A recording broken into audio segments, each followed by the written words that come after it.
Hi, this is Mr. Wartsky again, and welcome to part 3 of the chemistry series.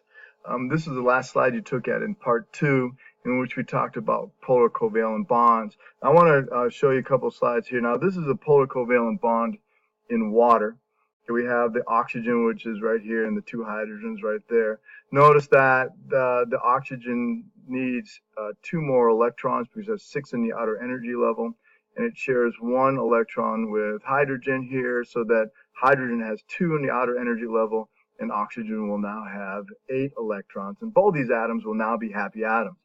The problem is that the oxygen has a higher electronegativity than hydrogen. Actually, it's not really a problem, and the electron spends more time around oxygen than it does around hydrogen, so now oxygen will have a slightly, and that's what that means, a slightly negative charge, whereas the hydrogen has a slightly positive charge. And that is the polar covalent bond.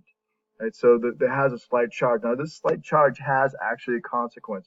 But we're going to get, I'm going to want to talk about this just quickly for a second, that there is energy in covalent bonds. And when we break the covalent bonds, energy is released.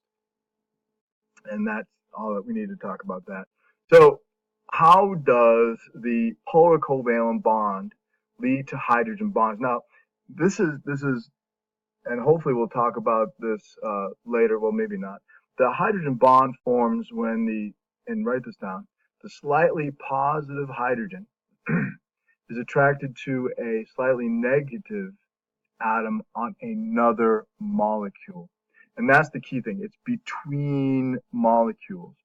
So this hydrogen here of this water molecule is attracted to this oxygen on this water molecule, and that is the hydrogen bond.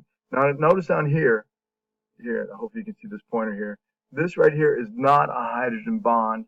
That is a polar covalent bond between this oxygen here and this hydrogen. Okay? The hydrogen bond is between this hydrogen and this oxygen, just like between this oxygen and this hydrogen, between this oxygen and this hydrogen, between this hydrogen and this oxygen. Hope I got all those right. So those are hydrogen bonds. Now, hydrogen bonds have an important consequence later. Things are held together, protein shapes, DNA, all those need hydrogen bonds, and all those hydrogen bonds are formed because of polar covalent bonds, which are due to form because of the different electronegativities of the different atoms. So you can trace it back and apply that information. Now, nonpolar molecules can have interactions, and they're called van der Waals interactions. So they have regions of the molecule that have a slight positive or negative charge. Not many regions, but they still have some, and these regions can associate with each other. They're weak associations, but the nonpolar molecules can actually form those weak associations because of the areas of polarity. So you might want to get that down too.